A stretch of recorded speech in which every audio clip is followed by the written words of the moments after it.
second reading next sitting day. I call on Government Order of the Day number 2. Callaghan Innovation Bill, third reading. The Honourable Stephen Joyce. Mr Speaker, I move that the Callaghan Innovation Bill be now read a third time.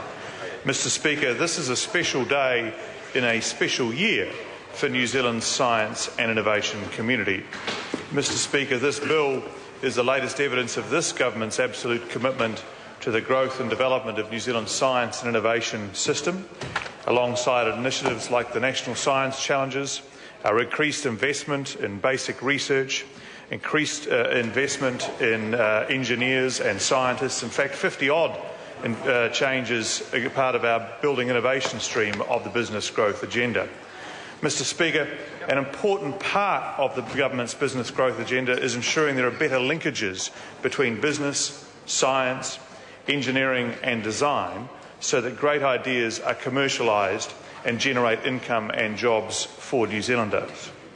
This bill, Mr Speaker, provides the legislative framework for establishing Callaghan Innovation as a high-tech HQ for New Zealand businesses.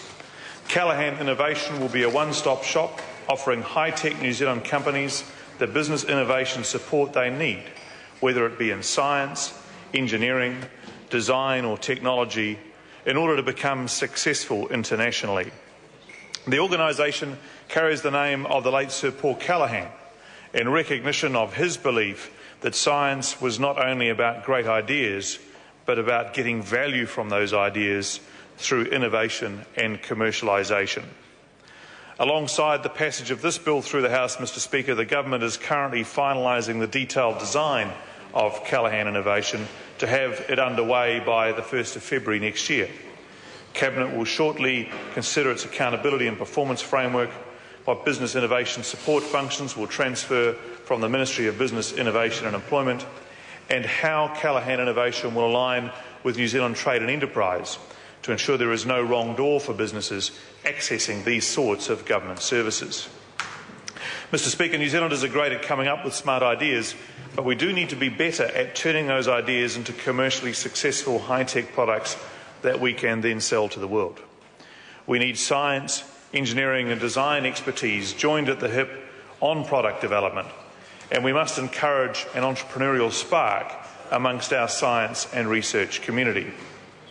New Zealand is blessed with outstanding entrepreneurs and outstanding scientists, but we are not yet as successful as we need to be when it comes to converting ideas and intellectual property into business success.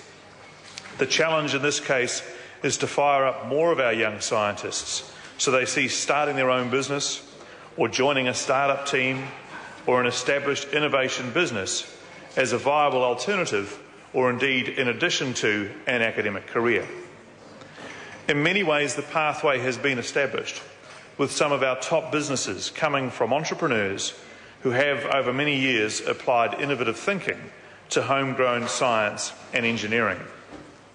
The challenge for Callaghan Innovation will be to accelerate that activity, to help more firms reach that level of success by connecting them with the know-how and the facilities that they need.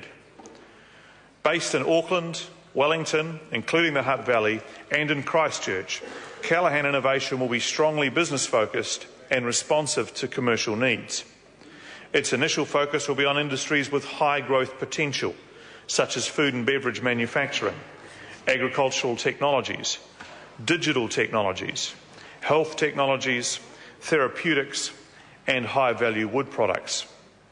Callaghan Innovation will offer value-adding services such as product testing and analysis, access to specialised expertise and facilities, national measurement and standards work, commercialisation advice, and of course, its own research. Collaboration will be the key. As well as offering its own services, Callaghan Innovation must improve connectivity between businesses and the significant but highly distributed capability that exists across New Zealand's many public and private research organisations and within businesses themselves. It will build partnerships to maximise commercialisation opportunities and develop global connections through which New Zealand companies can access international expertise and keep abreast of technology trends and market opportunities. It will also manage the government's business R&D co-funding streams However, it will not be responsible for allocating contestable science funding. That will continue to be administered by the Ministry of Business, Innovation and Employment. Much of the foundation of Callaghan Innovation will come from the assets and staff of Industrial Research Limited, which will become a subsidiary company of the new organisation. The Government sees greater business innovation as a key to growing the economy. There is a big gap in private sector investment in R&D in New Zealand, and while there are many reasons for that, research shows that if we can increase business R&D expenditure, that will help drive economic growth. So, Mr. Speaker, the Government has set a goal of raising the amount that firms spend on R&D from the current 0.54% of GDP to at least 1% of GDP. And we see Callaghan Innovation playing a critical role in helping to leverage that greater investment. The success of Callaghan Innovation will be measured by how many companies it helps to become R&D capable, how many spend more on R&D, and most of all, how many it helps to innovate to become more competitive and lift New Zealand's exports. Mr. Speaker, I firmly believe that Callaghan Innovation will be a great step forward in New Zealand's plan to achieve faster growth through the application of our innovation, of our Kiwi ingenuity. Mr. Speaker, I commend this bill to the House for adoption. The question is that the motion be agreed to. I call the honourable member Megan Woods. Thank you, Mr. Speaker. Well, as the